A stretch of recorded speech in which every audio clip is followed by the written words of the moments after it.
Praise the Lord. ஹல்லேலூயா. நம் கர்த்தருடைய வார்த்தைக்கு நாம் போவோம். வழிநடத்துகிற கர்த்தர் என்ற தலைப்பிலே கர்த்தர் இஸ்ரவேல் ஜனங்களை எப்படி வழிநடத்தினார் என்று நாம் பார்த்து கொண்டு இருக்கிறோம். இஸ்ரவேல் மக்களை கர்த்தர் எப்படி வழிநடத்தினார், அவர்கள் தேவன் அவர்களுக்கு ராஜாவாக இருந்து இஸ்ரவேல் மக்களை வழிநடத்தினார். செங்கடல் வழியாக அவர்களை வழிநடத்தினார். யோர்தானை பிளந்தார்.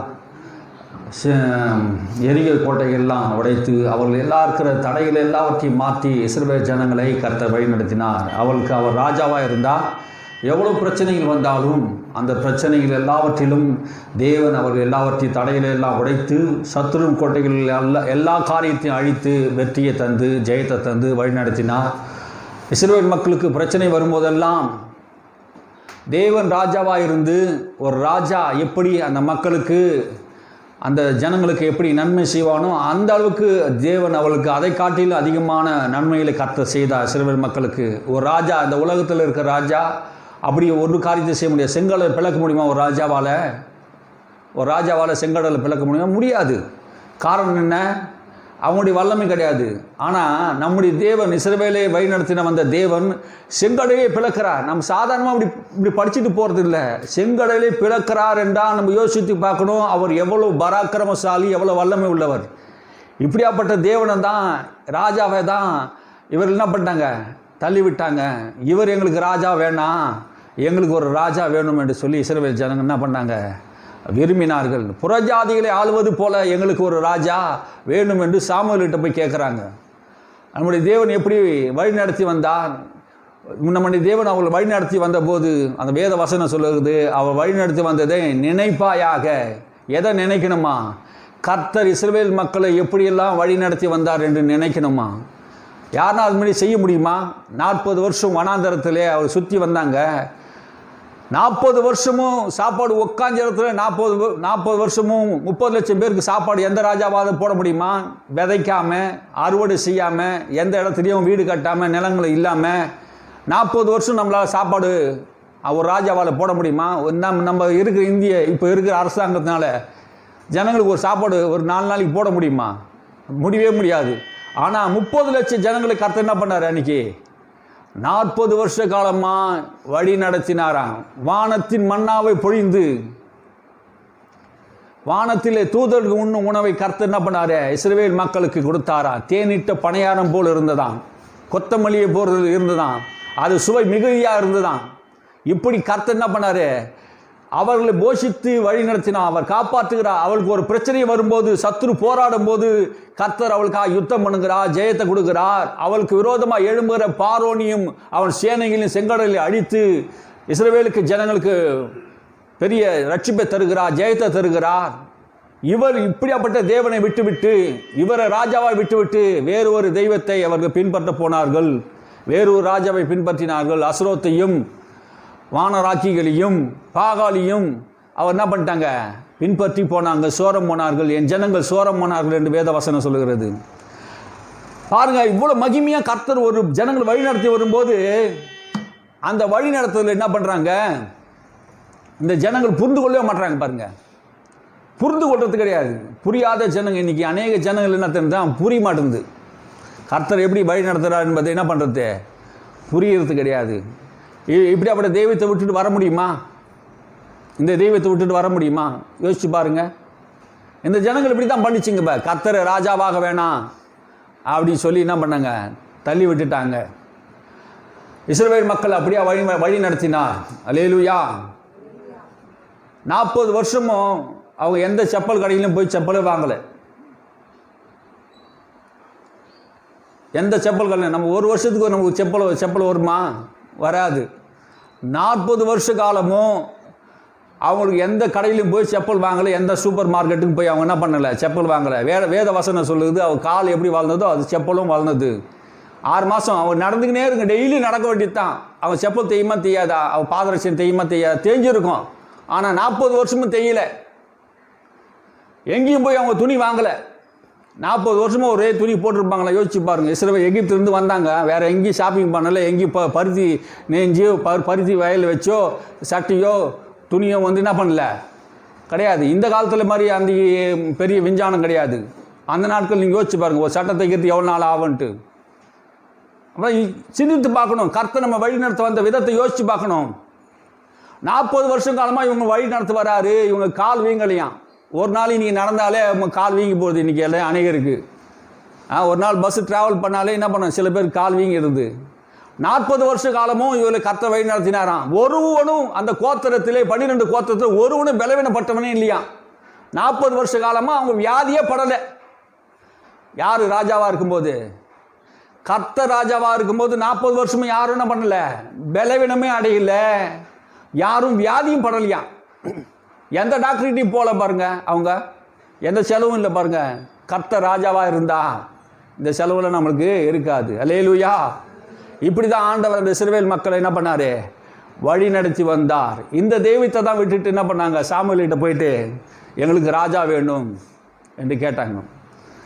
நீங்கள் சிந்தித்து பாருங்கள், கொஞ்சம் யோசித்து பாருங்கள். இவ்வளோ மகிமையான காரியங்களை செய்தவரை, இவ்வளோ அற்புதமான வல்லமையான காரியங்களை செய்தவரை அந்த ஜனங்கள் என்ன பண்ணிட்டாங்க, விட்டுட்டாங்க. சாமுவேல் சொல்கிறாரு, ஆண்டவரே அவர்களை நான் நியாயம் விசாரிக்காதபடி அவளுக்காக நான் இவ்வளோ காலமாக இருந்தேன், அவர் என்னை தள்ளிட்டாங்க போய் சொல்கிறாரு சாமுவேலு. சாமுவேலுக்கு கர்த்தர் பதில் சொல்கிறாரு. சாமுவேலுக்கு கர்த்தர் சொல்கிறாரு, அவர் உன்னை தள்ளலப்பா, என்ன தான் தள்ளிட்டாங்க. நான் தானே அவருக்கு ராஜா, நான் தானே அவருக்கு ஆளுகை செய்தேன். உன்னை கொண்டு தானே நான் அவருக்கு நியாயம் விசாரித்தேன், உன்னை கொண்டு தானே நான் அவர்களை அபிஷேகம் பண்ணினேன், உன்னை கொண்டு தானே பலியில் செலுத்தினேன், நான் தானே உன்னை ஆளுகை செய்தேன். அவர் உன்னை தள்ளலை, என்னை தள்ளிட்டாங்க. இவங்க வணங்கா கழுத்து உள்ள ஜனங்க, எகிப்திலேருந்து நான் கொண்டு வந்த நாள் முதல் கொண்டு இந்நாள் வரைக்கும் அவங்க என்ன பண்ணாங்க, பொல்லாதவளாக இருந்தாங்க, கடவுளுக்கு கீழ்ப்படியாதவளாக இருந்தாங்க. இந்த இஸ்ரவேல் மக்களோட குணங்கள் எப்படி தெரியுங்களா, நன்மை செய்கிற வரைக்கும் தான் ஆண்டவரை சோத்தரிப்பாங்க, நன்மை செய்கிற வரைக்கும் தான் ஆண்டவரை மகிமைப்படுத்துவாங்க, அதுக்கப்புறம் மறந்துடுவாங்க. மந்த இருதயம், ஆண்டவர் சொல்றார், மந்த இருதயம். ஒரு காரியத்தை ஞாபகமே வச்சுக்குவான், நன்றி உணர்வே கிடையாது பாரு, அந்த ஜனங்களுக்கு நன்றி உணர்வே கிடையாது. மறந்துடுவாங்க, எதை செய்தாலும் மறந்துடுவாங்க. இவ்வளோ காரியத்தை செய்தாங்களே, யாருன்னா மறப்பாங்களா? செங்கடல் பிறந்தா யோசிச்சு பாருங்களேன், அந்த காரியத்தில் ரதங்களை எல்லாம் தண்ணியில் மூடி அழிச்சா மறக்க முடியுமா? 40 வருஷம் சாப்பாடு வனாந்தரத்தை கொண்டு வந்தார், இதெல்லாம் மறக்க முடியுமா? அவர் மேகஸ்தம்பம் எழும்பு தான். அவர் இஸ்ரவேல் ஜனங்கள் வழி நடத்துவதற்கு மேகஸ்தம்பம் எழும்பு தான்.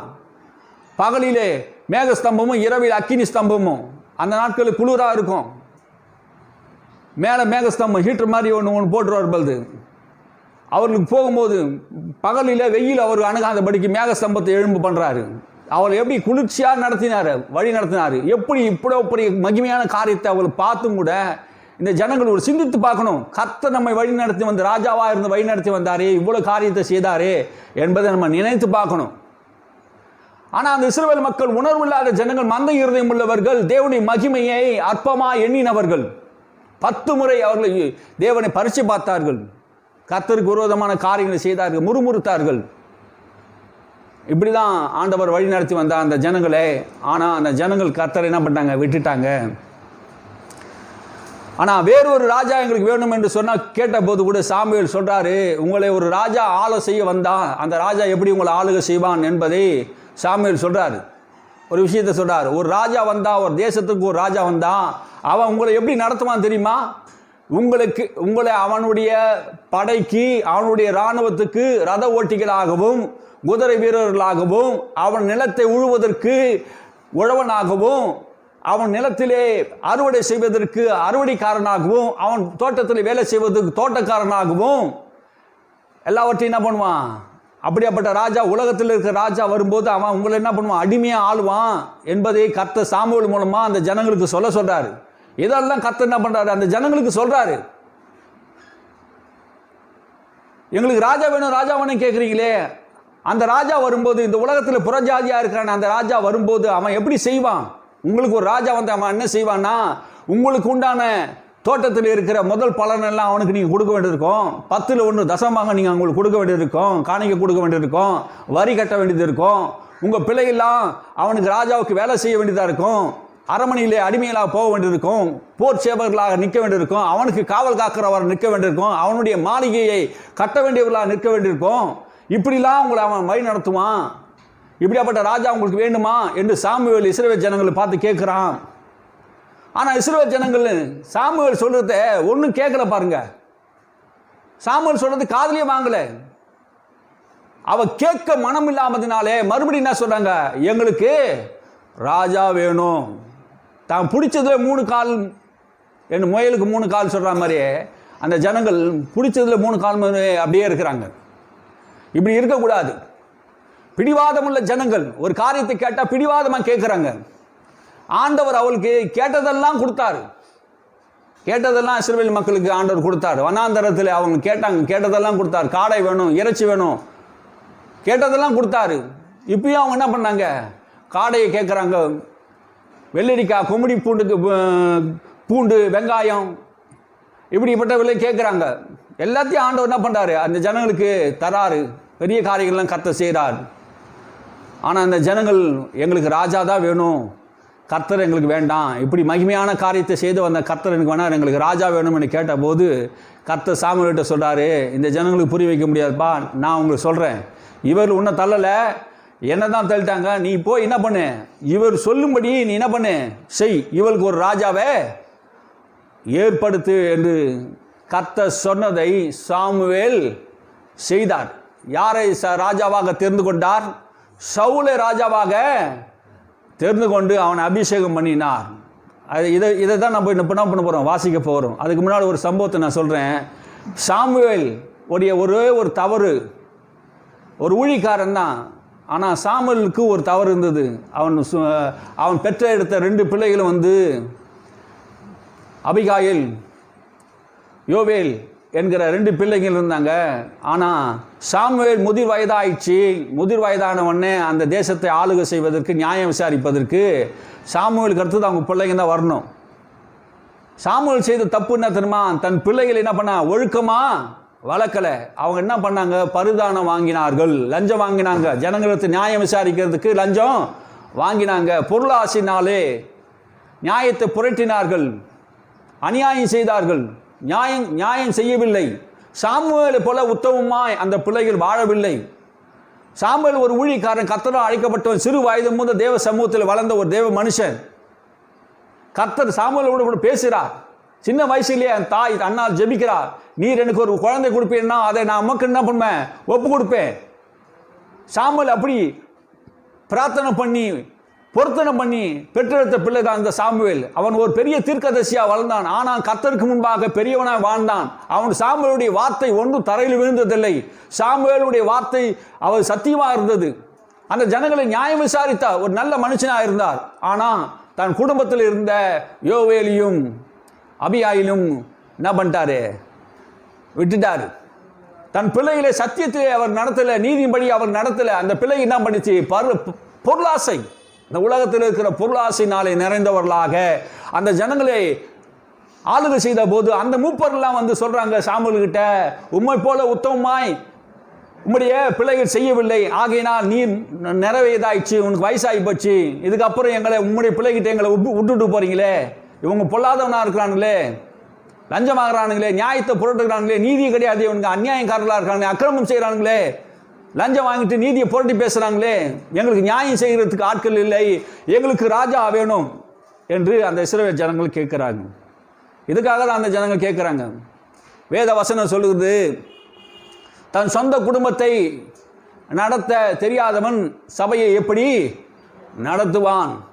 அப்போ நம்ம சொந்த குடும்பத்தை, நம்முடைய பிள்ளைகளை நம்ம எப்படி வளர்க்கணுமா, ஒழுக்கமாக வளர்க்கணும். ஏன்னா இவருடைய முன்னாடி பாஸ்டர் எப்படி இருந்தார், ஏலியுடைய பிள்ளைகளும் அப்படிதான் இருந்தாங்க. இவர் வளர்ந்தார் பாரு அந்த சபையில் வளரும் போது இவரும் எப்படி இருந்தார், ஏலியும் தன் பிள்ளைகளை எல்லாம் என்ன பண்ணாங்க, அவங்களும் கர்த்தருக்கு விரோதமாக பாவம் செய்து, அவர்களும் கர்த்தருக்கு விரோதமான காரியம் செய்து அநியாயம் பண்ணி, சபையிலே வேசித்தனம் விபச்சாரம் பண்ணி அசுத்தமான வாழ்க்கை வாழ்ந்து அநியாயம் பண்ணாங்க பாருங்க ஏலியுடைய பிள்ளைங்க. அவனுக்கு செத்து பண்ண கர்த்தர் அடிச்சு போட்டாரு.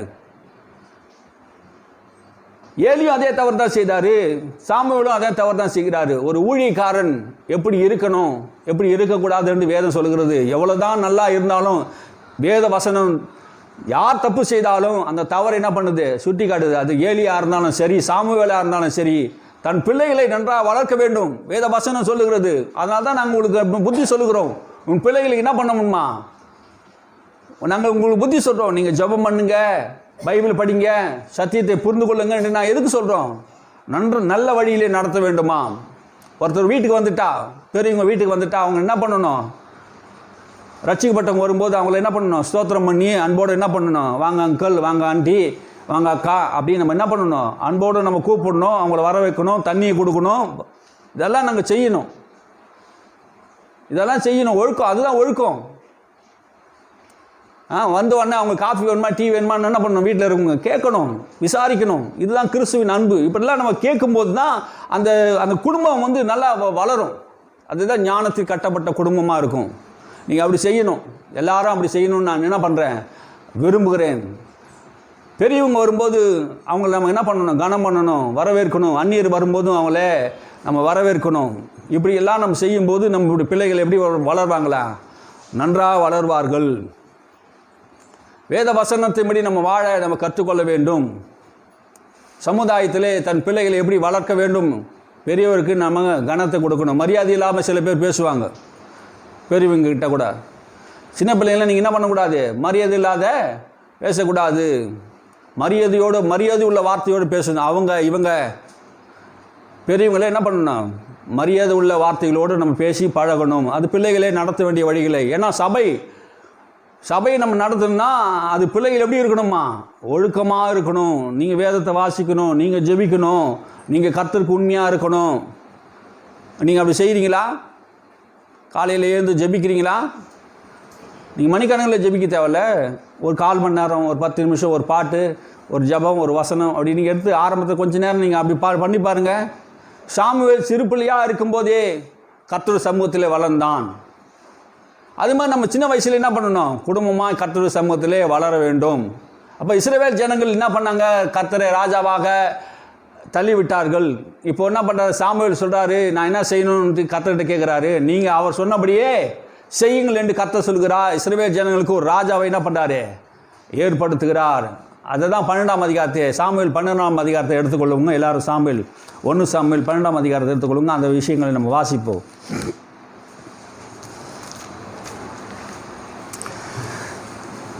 1 சாமுவேல் 12ஆம் அதிகாரத்தில் முதல் வசனத்திலிருந்து நாம் வாசிக்க ஆரம்பிப்போம்.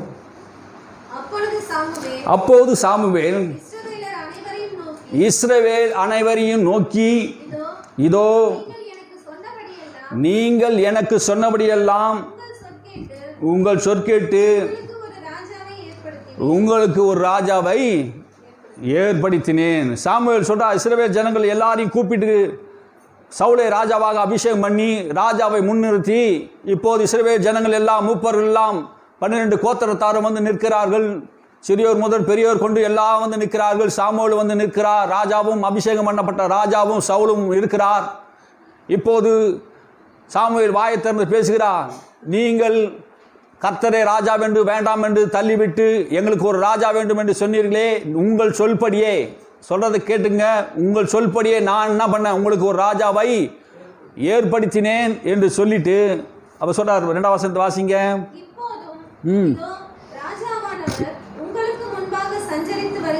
ராஜா உங்களுக்கு முன்பாக இப்போது சவுல் என்கிற ராஜாவை நான் அபிஷேகம் பண்ணி வைத்திருக்கேன். இப்போது அவர் உங்களுக்கு முன்பாக இருக்கிறார். நானோ கிழவன வயசாகி போயிட்டேன், நரைத்தவன ஆயிட்டேன். என் குமாரர் உங்களோடு கூட இருக்கிறாங்க.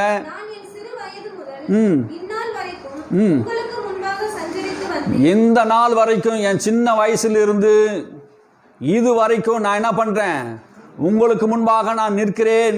இஸ்ரவேல் ஜனங்களுக்கு முன்பாக, எல்லா ஜனங்களுக்கு முன்பாக என்ன பண்றாங்க? சொல்றாங்க. எல்லா ஜனங்களுக்கும் சொல்றாங்க. யார் சொல்றது? சாமுவேல் சொல்றாரு. அப்புறம் வாசிங்க. அவர் அபிஷேகம் பண்ணி வைத்தவருக்கு முன்பாகவும் என்னை குறித்து சாட்சி சொல்லுங்கள். நான் யாருடைய எருதை எடுத்துக்கொண்டேன், யாருடைய கழுதையை எடுத்துக்கொண்டேன், யாருக்கு அநியாயம் செய்தேன், யாருக்கு இடுக்கல் செய்தேன், யார் கையில் பரிதானம் வாங்கி கொண்டு கண்சாடையாய் இருந்தேன் சொல்லுங்கள். அப்படி உண்டானால் அதை உங்களுக்கு திரும்ப கொடுப்பேன் என்றான். இப்போ பாருங்க, சவுல் ராஜா இருக்கிறா, இஸ்ரவேல் மக்கள் இருக்கிறாங்க. இப்போ சாமுவேல் என்னை நியாயம் விசாரிங்கள் என்று சொல்கிறார். நான் சின்ன வயசு முதல் தான் முதல் பேர்சபா வரைக்கும் கர்த்தர் என்னை தீர்க்கதரிசியாக வைத்திருந்தார். உங்களை எல்லாம் நியாயம் விசாரித்த ஒரு நியாயாதிபதியாகவும் இருந்தேன், ஒரு ஆசாரியனாக இருந்தேன், ஒரு தீர்க்கதரிசியாக இருந்தேன். உங்கள் மத்தியிலே இத்தனை வருஷமாக வாழ்ந்து கொண்டிருந்தேன். எனக்கு வயசு முதிர் வயதாகிவிட்டது. என்னையும் தள்ளிவிட்டீர்கள், கர்த்தரையும் தள்ளிவிட்டீர்கள். உங்களிடத்தில் நான் ஊழியம் செய்த இந்நாள் வரைக்கும் எதையாவது நான் உங்களிடத்தில் அநியாயம் பண்ணியிருக்கிறேன்னா, ராஜா உங்களுக்கு முன்பாக இருக்கிறார், இப்போது எங்களை நியாயம் விசாரிங்கள் என்று உத்தம இருதயத்தோடு சாமுவேல் என்ன பண்றாரு? ஜனங்களுக்கு முன்பாக நிற்கிறார். குற்றம் சாட்டப்படாதவனாக இந்த சாமுவேல் நிற்கிறார். கேட்கிறார், இஸ்ரவேல் ஜனங்களை பார்த்து என்ன கேள்வி கேட்கிறார்? எனக்கு சாட்சி சொல்லுங்கள், நான் யாருடைய எருதை கொண்டேன், யாருடைய எருதை நான் வாங்கி கொண்டேன், யாருடைய கழுதையை நான் எடுத்துக்கொண்டேன், யாருக்கு அநியாயம் செய்தேன், யாருக்கு இடுக்கண் செய்தேன், யாரிடத்திலே நான் பரிதானம் வாங்கினேன் என்று சொல்லுங்கள் என்று சொல்கிறார்கள். ஒரு உத்தமமாக ஊழியம் செய்த ஒரு ஊழியக்காரர் முதிர் வயதிலே இஸ்ரவேல் முன்பாக நியாயம் விசாரிக்கப்படும்படியாக தன்னை நியாயம் விசாரிக்கும்படி நிற்கிறார். நீங்க எங்கேயும் போயிடாதீங்க ராஜா, நீ கேட்ட ராஜா அதோ வந்து விட்டார், என்னை நியாயம் விசாரிக்க முதல். ஏன்னா இத்தனை வருஷமா நான் உங்களை நியாயாதிபதியா இருந்தேன், எங்களை நியாயம் விசாரிக்க வேண்டும். இஸ்ரவேல் ஜனங்களை பார்த்து கேள்வி கேட்கிறார். நான் யாருக்கிட்ட நான் பரிதானம் வாங்கிட்டேன்னா, லஞ்சம் வாங்கிட்டு இது வரைக்கும் நான் உங்களுக்கு என்ன பண்ணேன், நியாயத்தை புரட்டி பேசியிருக்கிறேன்னா, உங்களை உங்கள் வீட்டில் இருக்க எருதையோ இல்லை கழுதையோ ஆட்டையோ மாட்டையோ நான் வாங்கி கொண்டேனா, எடுத்துக்கொண்டேனா? அப்படி எடுத்துக்கொண்டேன்னா அதை என்ன பண்ணுவேன், திரும்ப கொடுப்பேன் என்றா உத்தம இருதயத்தோடு சொல்றார். அதற்கு அந்த ஜனங்கள் சொல்றாங்க, அதற்கு அவர்கள், நீர் எங்களுக்கு அநியாயம் செய்யவில்லை, அநியாயம் செய்யவில்லை, இதுவரைக்கும் நீ ஒரு அநியாயம் செய்யவில்லை. இப்படியாப்பட்ட சாட்சி இஸ்ரவேலுக்கு முன்பாக, ராஜாவுக்கு முன்பாக 12 கோத்திரத்தாரும் சொல்லுகிறார். ஒரு உத்தம ஊழியக்காரனா வாழ்ந்து இதுவரைக்கும் நீங்க எங்களுக்கு என்ன பண்ணல, ஒரு அநியாயமும் செய்யவில்லை. இன்னைக்கு அப்படி சொல்ல முடியுமா? பெந்தகோஸ்கார பாஸ்டர்லாம் சொல்ல முடியுமா? இன்னைக்கு ஊழியம் செய்கிற ஊழியக்காரன் சொல்ல முடியுமா, நாங்கள் உனக்கு ஒரு அநியாயம் செய்யவில்லை என்று? லஞ்சம் வாங்கலன்னு சொல்ல முடியுமா? பரிதானம் வாங்கலன்னு சொல்ல முடியுமா? எருது கழுத ஒட்டகம் பொருளாசையில் நாங்கள் இல்லைன்னு சொல்ல முடியுமா? கோடிக்கணக்கான பணங்களே இன்னைக்கு ஊழியத்தில் சேர்த்து வைக்கிறார்கள். ஊழியம் என்றால் எப்படி? குற்றம் சாட்டப்படாதவன் என்று அப்போஸ்தலன் பவுல் சொல்லுகிறார். ஊழியக்காரன் எப்படி இருக்கணுமா? குற்றம் சாட்டப்படாதவனா இருக்கணுமா? இங்கு இஸ்ரவேலுக்கு முன்பாக, ஜனங்களுக்கு முன்பாக நியாயம் விசாரிக்கப்படும் போது நீ ஒரு அநியாயமும் செய்யவில்லை. சாமுவேலை குறித்து அந்த இஸ்ரவேல் ஜனங்கள் சாட்சி சொல்லுகிறது. இன்னைக்கு அநேக பாஸ்டரை குறித்து சபையார் சாட்சி சொல்ல முடியுமா?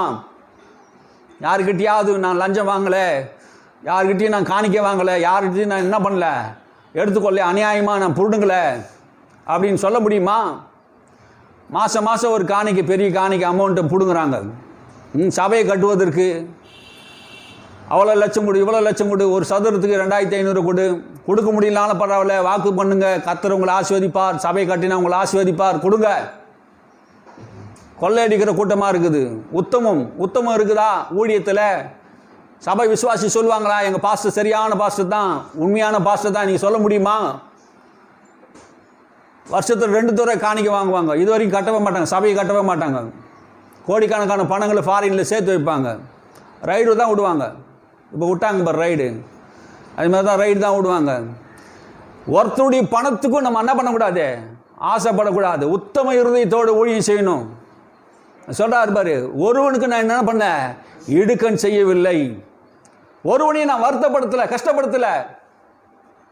சபையில் சில பேர் இருக்கிறாங்க, என்கிட்ட சொல்லியிருக்கிறாங்க, ஐயா அவர் 30,000 ரூபாய் காணிக்க கொடுக்குறாரு, தசமம் கொடுக்குறாரு, அதனால் அந்த பாஸ்டர் என்ன பண்ணுறாரு, அவங்களுக்கு தும்பல் வந்தால் கூட என்ன பண்ணுறாரு, ஓடி போய் என்ன பண்ணுறாரு, ஜெபம் பண்ணுறாரு. எங்கள் வீட்டில் ஆப்ரேஷன் இருந்தாலும் வந்து ஜெபம் பண்ண மாட்டுறாரு.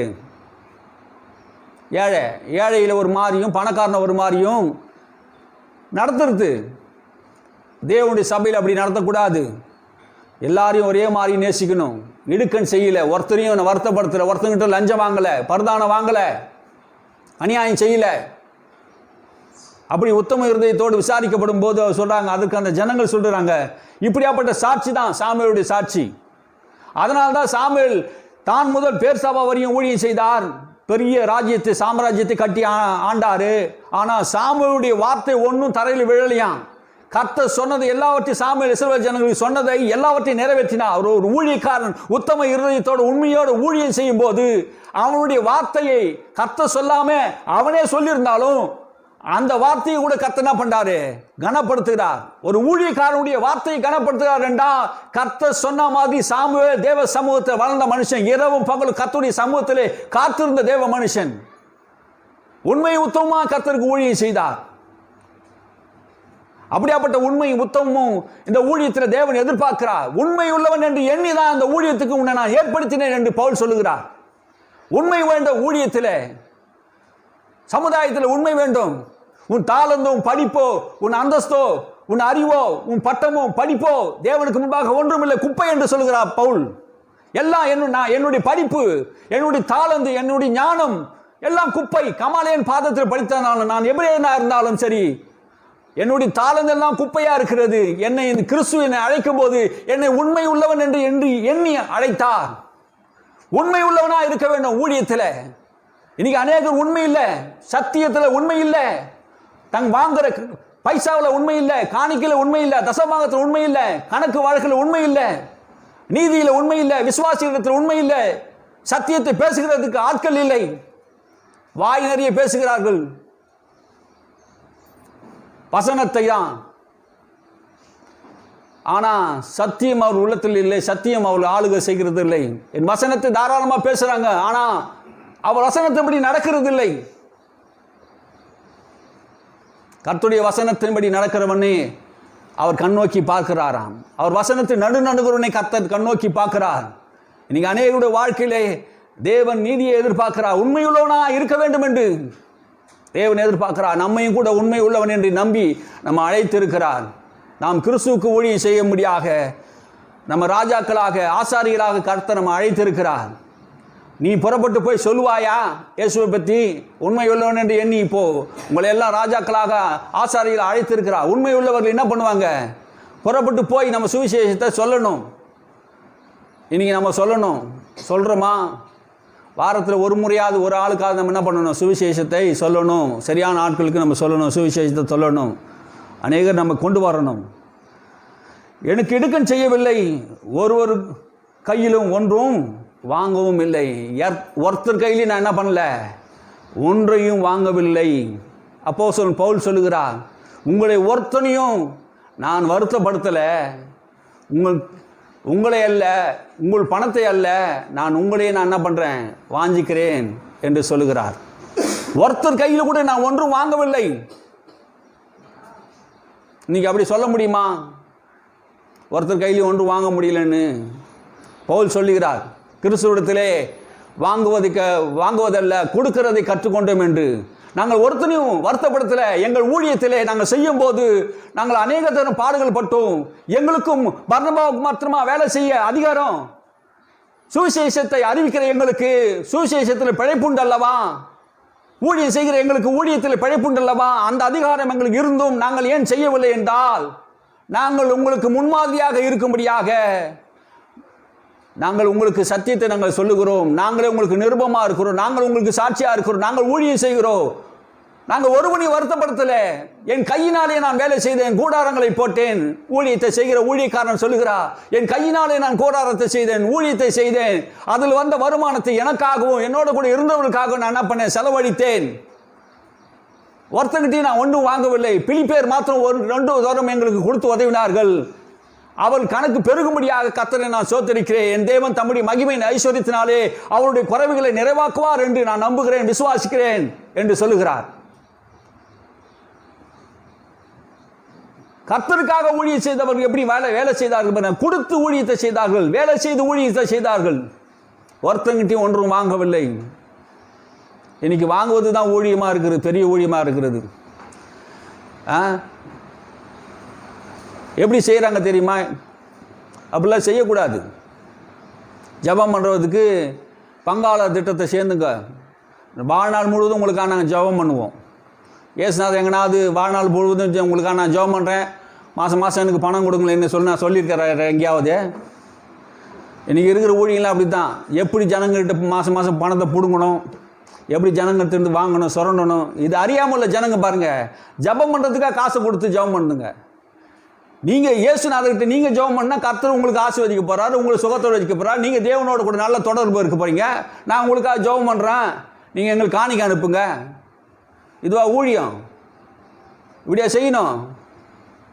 கர்த்தர் இப்படி செய்ய சொல்லலையே. இலவசமாக பெற்றோம், இலவசமாய் கொடுங்கள், சத்தியத்தை விற்காதீர்கள், சத்தியத்தை வாங்குங்கள் என்றான். இன்னைக்கு அநேக சத்தியத்தை விற்கிறாங்க பாருங்க, விற்கிறாங்க. எவ்வளோ தருவேன்? நான் மீட்டிங் வந்தா எத்தனை லட்சம் தருவேன்? எவ்வளோ தருவாங்க? எவ்வளோ ஆத்மா வருவாங்க? ஊழியம் ஆதாய தொழிலாயிடுச்சு. பவுல் அப்போஸ்தலன் பேதுரு சொல்லுகிறார், இழிவான ஆதாயத்துக்காக அல்ல. இழிவான ஆதாயம் எது? இழிவான ஆதாயம் ஏதாவது தருவாங்க என்று சொல்லி ஊழியத்தை செய்வதற்காக அல்ல. மந்தையை இருமாப்பா ஆளுகிறவளா இல்லை, ஆத்மா பாரத்தோடு உண்மையான ஊழியக்காரனாக இருந்து சத்தியத்தின்படி ஜனங்களுக்கு சொல்லுகிற ஊழியக்காரன் நமக்கு இன்னைக்கு தேவை. அதுக்காக நம்ம என்ன பண்ணணும்? ஜெபம் பண்ணணும். உண்மை உள்ள ஊழியக்காரனை கர்த்தர் என்று எண்ணி உண்மை உள்ளவன் என்று எண்ணி ஆண்டவர் ஏற்படுத்தின இன்னைக்கு அநேக ஊழியங்கள் எல்லாம் இன்னைக்கு சரிந்து விட்டது. அந்த ஊழியத்தை விட்டு அவர் பின்வாங்கி விட்டார்கள். ஆரம்பத்தில் உண்மையாக தான் செய்தாங்க. போக போக போக பணத்தின் மேல் ஆசைப்பட்டு பணத்துக்காக ஊழியத்தை செய்து ஊழியத்தையும் அது அபிஷேகத்தை இழந்து போகிறார்கள். அதனாலே புறஜாதியில் பார்க்கும்போதும் கிறிஸ்து நாம மகிமைக்கு இழக்காத நடக்கிறது. சாமுவேலை போல உண்மை உள்ளவனா விசாரிக்கப்படும், நியாயம் விசாரிக்கப்படும் போது உண்மையாக இருப்பார்களா? உண்மை வேணும். ஆசிங்க அது கீழே.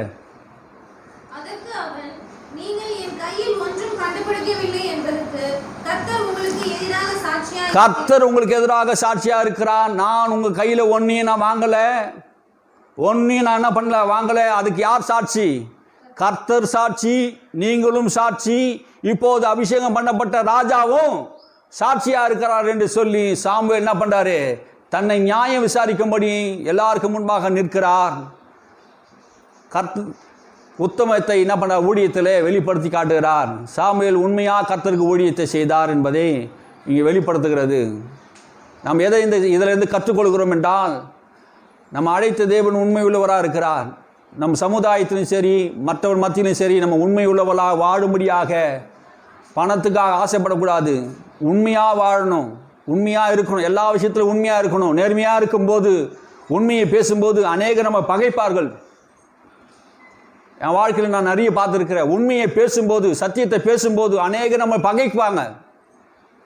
யார் விரோதம் பண்ணாலும் சரி, யார் நம்ம பகைச்சாலும் சரி, நம்முடைய மனசாட்சிக்கும் சரி நம்ம இருதயத்துக்கும் சரி என்ன பண்ணக்கூடாது? மாறவே கூடாது. சத்தியத்தை பேசுறது மாறவே கூடாது. சத்தியத்தை சொல்லுகிறதுனாலே நான் சத்ருவானனோ என்று அப்போஸ்தலன் பவுல் கேட்கிறார். இன்னைக்கு சத்தியத்தை சொல்வதனால சத்ரு செய்கிற தப்பை சுட்டி காட்டினா தப்பு, அவன் தப்பு என்று சொல்லுகிற ஆட்கள். வரதட்சணை வாங்கக்கூடாது, ஜாதி பார்க்கக்கூடாது என்று சபையிலே இன்னைக்கு உபதேசம் பண்ணுகிறதுக்கு ஆட்கள் இல்லை. ஜாதி பார்க்கக்கூடாது அப்படின்னு ஒரு இடத்துல நான் ஜெபம் பண்ணா பின்னாடி இருந்து கை காட்டுறாரு, ஆசிரியர் ஜெபம் பண்ணாதீங்க அந்த ஜெப குறிப்புக்கு. அப்படி ஜெபம் பண்ணக்கூடாதான். ஏன்? சபை எதுக்கு? சபை சீர்பொருந்த தான் சபை. பரிசுத்தவான்கள் சீர்பொருந்த தான் சபை. ரட்சிக்கப்பட்டு கிறிஸ்துவை ஏற்றுக்கொண்டு ஆண்டவராக ரட்சகராக ஏற்றுக்கொண்டு நம்முடைய வாழ்க்கையை இன்னும் ஜாதியை பார்ப்போம் என்றால், இன்னும் வரதட்சணையை வாங்குவோம் என்றால், இன்னும் காலங்களை ராவு காலம் யமகண்டம் ஜோசியங்கள் இப்படி நாம் பார்ப்போம் என்றா இன்னும் ரட்சிக்கப்படலை. இன்னும் இந்த மாதிரி காரியத்தில் ஊழியத்தில் இருக்கிறவங்க இன்னும் இந்த விஷயத்தில் உண்மை இல்லை. பாருங்க, சபையில் இப்படி சொல்வதற்கு கூட தைரியம் இல்லை அவங்களுக்கு. நம்மளை விட்டு போயிடுவாங்களோ, நம்மளை விட்டு போயிடுவாங்களா? போட்டோம், காணிக்க போயிடும், தசமாகம் போயிடும். இழிவான ஆதாயத்துக்காக ஊழியத்துக்கு வரல, சத்தியத்தை பேசும்படியாக கர்த்தருக்கு சாட்சி கொடுக்கும்படியாக தான் ஊழியத்துக்கு வந்திருக்கிறோம். சீர்பொருந்த தான் சபை. ஒழுக்கத்தை உண்டாக்கணும் சபை. அதுதான் ஒழுக்கத்தை உண்டாக்குறது தான் சபை.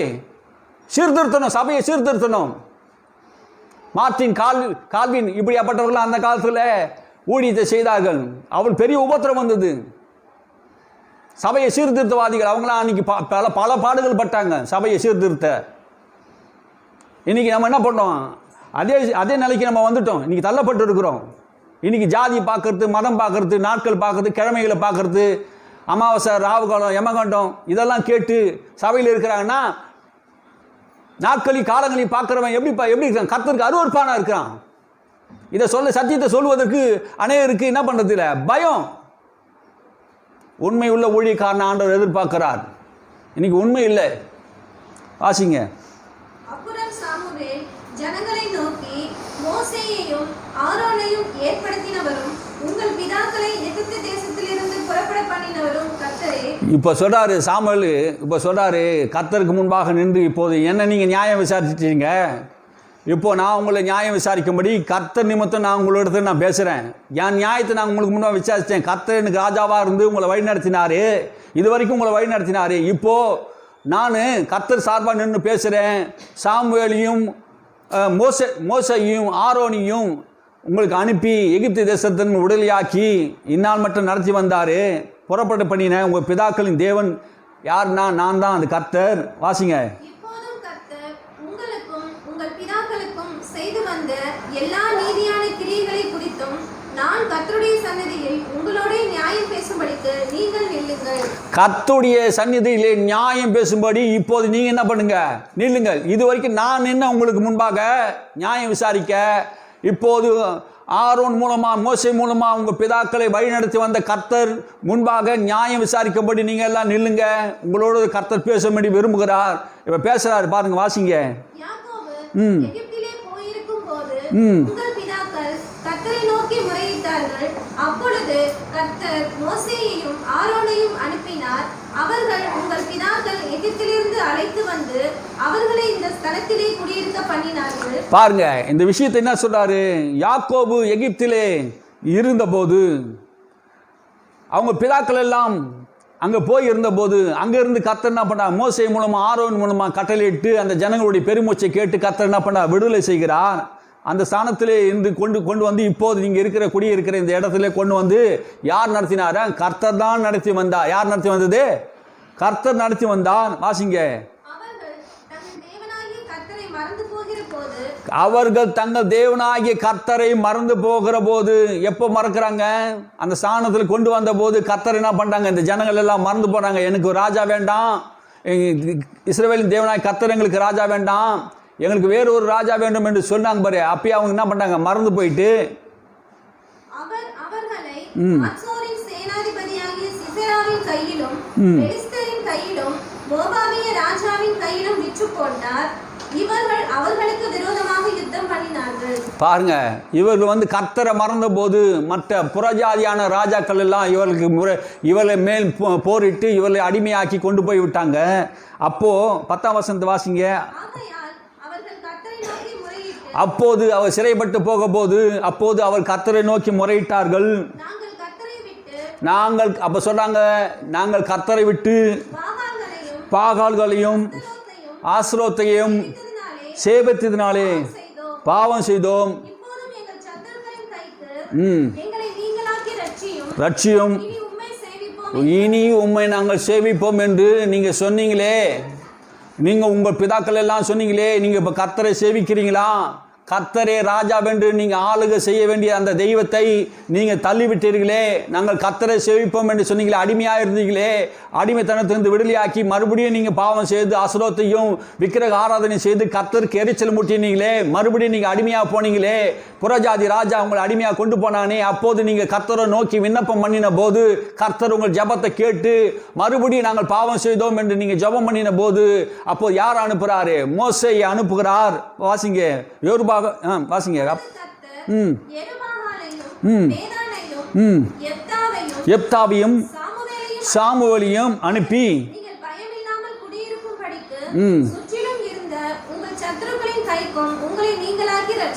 உங்கள் சத்துருவின் கைகளுக்கு கர்த்தர் என்ன பண்ணாரு?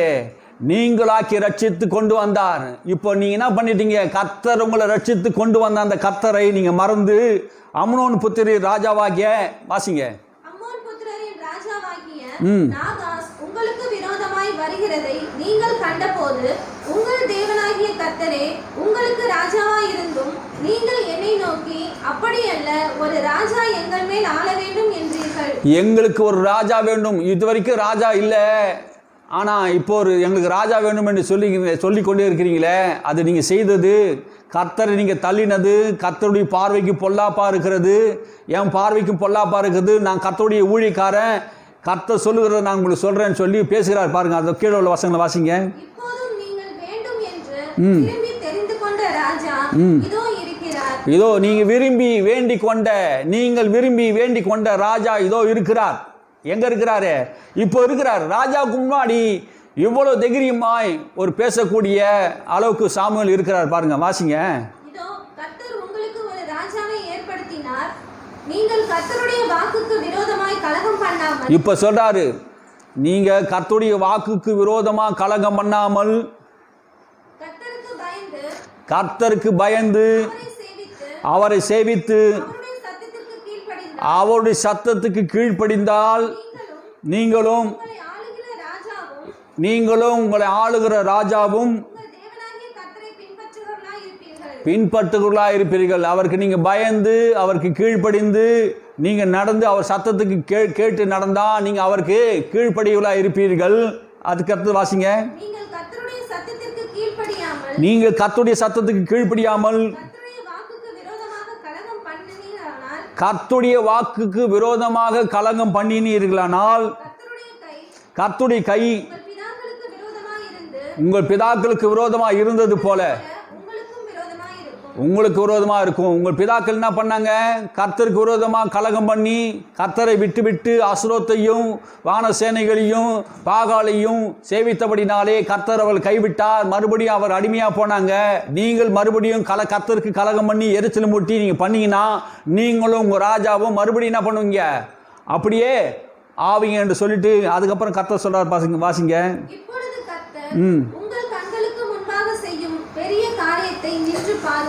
இன்னைக்கு கர்த்தர் ஒரு காரியத்தை உங்களுக்கு செய்ய போறா. இஸ்ரவேல் மக்கள் ராஜா, இஸ்ரவேல் கோத்திரத்தார் 12 கோத்திரத்தாரும் இஸ்ரவேல் மக்கள் எல்லாரும் பார்க்குறாங்க. கர்த்தர் இன்னைக்கு ஒரு பெரிய காரியத்தை செய்ய போகிறார். நீங்கள் கேட்டது ராஜா தப்பு நான் சொல்றேன். ராஜா நீங்க கேட்டது தப்பு நான் சொல்றேன். ஆனா ராஜா கேட்டது சரி நீங்க சொல்றீங்க. ஆனா நான் சொல்றது சரியா இல்லையா என்பது இன்னைக்கு கர்த்தர் என்ன பண்ணுவாரு? உங்களுக்கு முன்பாக விளங்க பண்ணுவார். வாசிங்க அது கீழே. இன்னைக்கு கோதுமை அறுவடை நாள் அல்லவா? இஸ்ரவேலிலே ஒரு நாள் வச்சிருக்காங்க. அன்னைக்கு தான் கோதுமை அறுவடை நாள். அன்னைக்கு ஒரு திருவிழாப்பட அன்னைக்கு அறுக்கிறாங்க. அந்த நாள் அல்லவா? நீங்கள் உங்களுக்கு ஒரு ராஜாவை கேட்டதினாலே கர்த்தரின் பார்வைக்கு செய்த உங்களுடைய பொல்லாப்பு பெரிதென்று நீங்கள் கண்டு உணரும்படிக்கு நான் கர்த்தரை நோக்கி விண்ணப்பம் பண்ணுவேன். அப்போது இடி முழக்கங்களையும் மழையையும் கட்டளையிடுவார் என்று சொன்னான். பாருங்க, சாமுவேல் சொல்லுகிறார், நீங்க கர்த்தருக்கு விரோதமான பொல்லாப்பான காரியத்தை செய்தீங்க, ராஜாவை கேட்டீங்க. ஆனால் கர்த்தர் பார்வைக்கு இது பொல்லாப்பா இருக்கிறது. சாமுவேல் ஆகிய நான் கர்த்தரை நோக்கி நான் விண்ணப்பம் பண்ண போகிறேன். இன்னைக்கு கோதுமை அறுவடை நாள் தானே? இன்னைக்கு கோதுமை அறுவடை நாள் தான் உனக்கு. இன்னைக்கு அறுவடை நாள் தானே? ஆனால் இன்னைக்கு நான் என்ன பண்ண போறேன்? கர்த்தரிடத்தில் போய் ஜெபம் பண்ண போறேன்.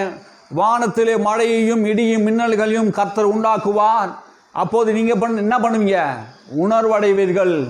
அப்போதுதான் நீங்க என்ன பண்ணுவீங்க? நீங்க செய்தது தப்பு என்பதை உணர்வடைவீர்கள் என்று வாசிங்க. சாமுவேல் கர்த்தரை நோக்கி விண்ணப்பம் பண்ணினான்.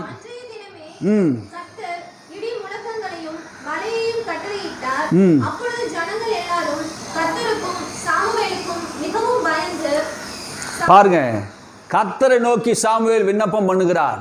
இப்ப யாரை நோக்கி விண்ணப்பம் பண்ணுகிறாரு? கர்த்தரை நோக்கி சாமுவேல் விண்ணப்பம் பண்ணுகிறார். அன்றைய நாளிலே மழையும் இடியும் பூமியில கர்த்தர் என்ன பண்ணாரு? விழ பண்ணினார். அறுவடை நாள் விளைஞ்சு நிற்குது. அன்னைக்கு அவங்களுக்கு மோசம் வருது. ஏன்னா அவங்க கேட்டது கர்த்தரின் பார்வைக்கு பொல்லாப்பான காரியங்களை கேட்டாங்க. சாமுவேல் உத்தமமான ஊழியக்காரன், உண்மையான ஊழியக்காரன். ஜெபம் பண்ணா என்ன பண்ணாரு? சாமுவேலுடைய வார்த்தை ஒன்றும் தரையில் விழுந்ததில்லை. சாமுவேல் ஜெபம் பண்ணினா இடிய மழையும், ஆண்டவரே நான் உங்களுடைய ஊழியக்காரன், இன்னைக்கு என்ன பண்ண இடிய மழையும் வருவதாக என்று சொல்லி ஜெபம் பண்ணி இருக்கிறார். கர்த்தரிடத்தில் நான் விண்ணப்பம் பண்ணுவேன், அப்போ இடிய மழையும் உண்டாகும் என்று சொல்லி அப்போது அவன் சாமுவேலை பார்த்து பயந்தார்கள். நாங்கள் சாகாதபடிக்கு உம்முடைய தேவனாய கர்த்தரிடத்திலே உம்முடைய அடியாருக்காக விண்ணப்பம் பண்ண வேண்டும் என்று வேண்டிக் கொண்டார்கள். நாங்கள் சாகாதபடிக்கு உம்முடைய தேவனாகிய, பாருங்க மறுபடியும் அந்த ஜனமுடைய இருதயம் கர்த்தரிடத்தை ஒட்டி வரல. உம்முடைய தேவன் என்று சொல்றாங்க. எங்களுடைய தேவனிடத்தை வேண்டிக் கொள்ளுங்கன்னு சொல்லியிருந்தாலும் பரவாயில்ல. ஏன்னா சாமுவேல் கேட்டதெல்லாம் கர்த்தர் தந்தார். இப்போ அந்த ஜனங்கள் இப்போ என்ன பண்ணாங்க? பயம் வந்துடுச்சு. நம்ம செய்தது தப்பு தான், நம்ம செய்தது பொல்லாப்பான காரியம்தான், நாங்கள் பாவம் செய்தோம் என்று சாமுவேல் எடுத்து ஒப்பு கொடுக்குறாங்க. வாசிங்க அதை. சாமுவேலை பார்த்து, நாங்கள் சாகாதபடிக்கு உம்முடைய தேவனாகிய கர்த்தரிடத்தில் உம்முடைய அடியாருக்காக விண்ணப்பம் செய்யும். நாங்கள் செய்த எல்லா பாவங்களோடும் எங்களுக்கு ஒரு ராஜா வேண்டும் என்று கேட்ட இந்த பாவத்தையும் கூட்டிக் கொண்டோம் என்று ஜனங்கள் எல்லாரும் சொன்னார்கள். எல்லா பாவத்தோடும் இந்த பாவத்தையும் கூட்டிக் கொண்டோம். என்ன, எந்த பாவத்தை? ராஜா வேண்டும் என்கிற அந்த பாவத்தையும் நாங்கள் செய்து விட்டோம். நாங்கள் கர்த்தரை விட்டு விட்டோம், விக்கிரக ஆராதனை செய்தோம், அசுரோத்தை வணங்கினோம், பாகாலை வணங்கினோம், இப்படி விக்கிரகத்தை நான் வணங்கி பாவம் செய்து விட்டோம். இப்போது நாங்கள் என்ன பண்ணுறோம்? உணர்வடைகிறோம். எங்களுக்காக நீ என்ன பண்ணு?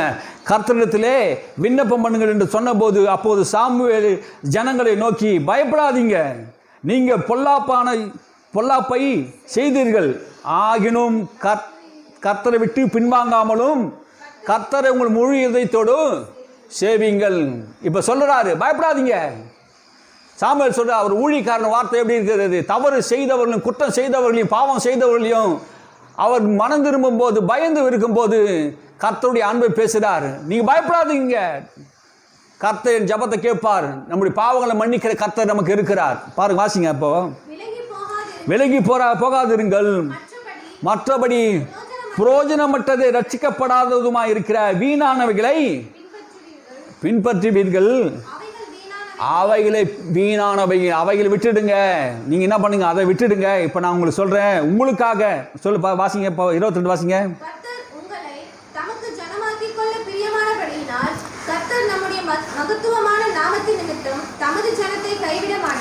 கர்த்தர் உங்களுக்கு தமது ஜனமாக கொள்ளும்படி பிரியமானபடியினாலே. இஸ்ரவேல் ஜனங்களை எதற்கு கொண்டு வந்தாரு? அவர் மேல் பிரியம் கொள்ளும்படியாக. அவர் என் சொந்த ஜனங்கள் என்று சொல்கிறார். இவர்களை நான் ஆராதிக்கும்படியாக நான் தெரிந்து கொண்ட ஜனம் என்று சொல்கிறார். அவர் இரக்கமுள்ளவர். அந்த வசனம் சொல்லுது, அவர் இரக்கமுள்ளவர். அவர் தமது நாமத்தின் நிமித்தம் அவர்களை என்ன பண்ணுவாராம்? தமது ஜனங்களை கைவிட மாட்டார்.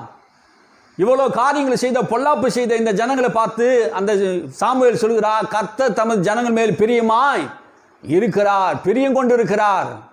வணங்கா கழுத்து உள்ள ஜனங்கள், பொல்லாத ஜனங்கள், கர்த்தரை விட்டு போன ஜனங்கள், கர்த்தர் எனக்கு ராஜாவா வேண்டாம், எனக்கு தேவனாக வேண்டாம், அப்படி சொன்ன ஜனங்களுக்கு சாமுவேல் சொல்லுகிறார், இப்போது கர்த்தர் உங்கள் மேல் பிரியமா இருக்கிறார், கர்த்தர் தமது ஜனங்களை கைவிட மாட்டார், அவர் நாமத்தின் நிமித்தம் உங்களை என்ன பண்ணுவாரு?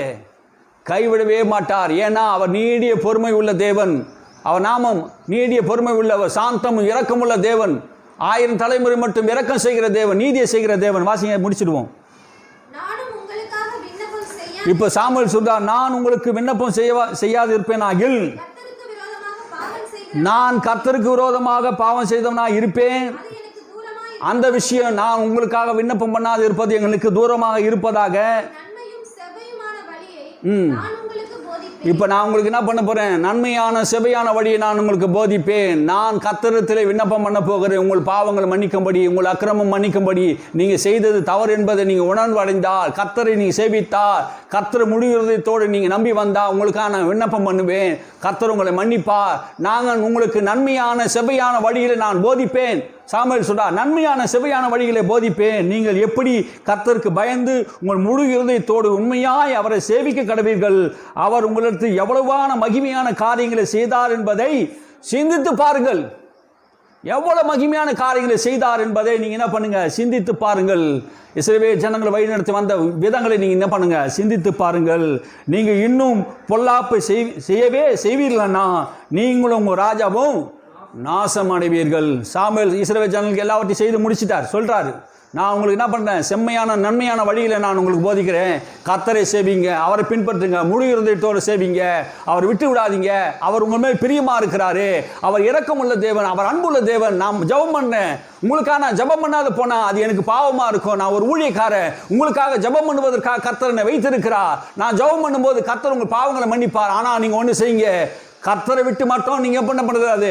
போகக்கூடாது. அவரை முழு இருதயத்தோடு சேவிங்க. அப்படி நீங்க செய்வீர்கள் என்றால் கர்த்தர் உங்களை கைவிட மாட்டார், உங்கள் மேல் பிரியமா இருப்பார். ஆனா கர்த்தரை விட்டு நீங்க போயிட்டீங்கன்னா நீங்களும் உங்க ராஜாவும் நாசமா போயிடுவீங்க என்று சாமுவேல் சொல்கிறார். சாமுவேலுடைய வார்த்தை ஒன்றும் தரையில் விழுந்ததில்லை. கர்த்தர் சாமுவேலை உண்மை உள்ளவனாய் ஆண்டவர் ஆசீர்வதித்தார். அல்லேலூயா. கர்த்தரை தள்ளின ஜனங்கள், கர்த்தரை விட்டு பின்வாங்கி போன ஜனங்கள், கர்த்தரிடத்தில் மறுபடியும் சேரும்போது வரும்போது அவர் இரக்கத்தை காட்டுகிறார், அவர் அன்பை காட்டுகிறார், அவர் நீதியை காட்டுகிறார். தன் பாவங்களை உணர்வடையும் போது, தாங்க செய்தது தவறு என்பது அவர் ஒற்றுக்கொள்ளும் போது கர்த்தர் அன்பு உள்ளவர், நேசிக்கிறவர். 7 தரம் மட்டல 7 தரம் மன்னிங்கள் என்று சொன்ன தேவன் தான் தவறுகள் செய்த போது இஸ்ரவேல் ஜனங்களுக்கு மறுபடியும் அவர் மன்னித்து அவர் ஏற்றுக்கொள்கிற தேவன், அனாதி சிநேகம் உள்ள தேவன், தெரிந்து கொண்ட தேவன், அழைத்த தேவன், உண்மை உள்ள தேவன், அவர் மாறாதவர். அப்படியாப்பட்ட தேவனை, இயேசுவை நாம் அறிந்திருக்கிறோம். நமக்கு ஒரு ராஜா இருக்கிறார். அந்த ராஜாவை நாம் ஏற்றுக்கொண்டு இருக்கிறோம். எல்லாரும் எழுந்திருப்போம், ஸ்தோத்திரம் ஆண்டுவோம். ஹல்லேலூயா. நமக்கு ஒரு ராஜா இருக்கிறார். இஸ்ரவேல் ஆள ஒரு ராஜா வேண்டும் என்று கேட்டார்கள். ஆனால் சிலுவையிலே இயேசு கிறிஸ்து சிலுவையிலே தொங்கின போது யூதருக்கு ராஜா என்று அவர் சிலுவையின் மேலே எழுதி வைத்தார்கள். பிலாத்து அவரை பார்த்து கேட்கிறார், நீ ராஜாவா? நீ யூதருக்கு ராஜாவா? ஆம் ராஜாவே, நீ சொன்னபடி நான் யூதருக்கு ராஜா தான் என்று சொல்கிறார். இஸ்ரவேலை ஆளுவதற்கு யூதருக்கு ராஜா, நம்மை ஆளுகை செய்வதற்கு ஒரு ராஜா நமக்குள்ளே வந்திருக்கிறார். அவர் நம்முடைய உள்ளுக்குள்ளே இருந்து நமக்குள்ளே இருந்து நம்மை ஆளுகை செய்கிறார். நம்ம ஆவி, ஆத்மா, சரீரங்களை மாசற்றதாகவும் குற்றமற்றதாகவும் பிதாவாகி தேவனுக்கு முன்பாக கொண்டு போவதற்காக நம்மை ஆளுகை செய்கிறார். அவருடைய ஆலயமாக இருக்கிறோம். ஹல்லேலூயா. நாம் தேவனுடைய ராஜ்யத்துக்கு உட்பட்டு இருக்கிறோம். தேவனுடைய ராஜ்யம் உங்களுக்குள்ளே வந்திருக்கிறது. இப்போது நம் குமாரனுடைய ராஜ்யத்துக்குள்ளே இருக்கிறோம். இருளின் ராஜ்யத்தில் இல்லை. நாம் இந்த உலகத்தில் இருந்தாலும் நமக்கு ஒரு ராஜா இருக்கிறார். அந்த ராஜா நம்மை ஆளுகை செய்கிறார். இந்த ராஜாவை நீ சேவிக்கும் போது, இந்த ராஜாவை நீ வணங்கும் போது, இவருக்காக நீ ஊழியத்தை செய்யும் போது, இவர் கல்வாரி சிலுவையில் மரித்தா, இவர் நமக்காக ரத்தம் சிந்தினா, இவருடைய ஜீவன் நமக்காக கொடுக்கப்பட்டது, இவர் என் சாபங்களையும் பாவங்களையும் என்னுடைய எல்லா நோய்களையும் வியாதிகளையும் சுமந்தா, இவரை நான் சேவிப்பேன், இவர் எனக்கு ராஜாவா இருக்கிறார், இந்த வாழ்நாள் முழுவதும் இவருக்காக நான் வாழ்வேன், இவருக்காக நான் ஜீவிப்பேன் என்று நீங்கள் சொல்லுவீங்கன்னா, நீங்கள் சாகாமல் பிழைத்திருந்து கர்த்தரை விசுவாசிக்கிற உனக்கு நித்திய ஜீவனை தருவான். குமாரனை உடையவன் ஜீவன் உடையவன் என்று வேதம் சொல்லுகிறது. நீங்கள் ஜீவன் உடையவர்களாக சாகாமல் பிழைத்திருக்கும்படியாக இயேசு உங்களுக்கு ராஜாவாக, உங்களுக்கு ஆண்டவராக இருக்கும்போது கர்த்தர் உங்களை உயர்த்துவார். நீங்கள் கர்த்தரை விட்டு பின்வாங்காமல் இருக்கும்படியாக கர்த்தர் உங்களுக்கு சொல்லுகிறார். வாழ்நாள் முழுவதும் அவருக்கு உண்மையாக வாழும்படியாக தேவன் விரும்புகிறார். ஸ்தோத்திரிக்கிறோம் ஆண்டவரே. இந்த வசனங்களுக்காக கர்த்தரை ஸ்தோத்திரிப்போம். ஸ்தோத்திரம் ஆண்டவரே. ஸ்தோத்திரம் ஸ்தோத்திரம் ஸ்தோத்திரம் ஸ்தோத்திரம் ஸ்தோத்திரம்.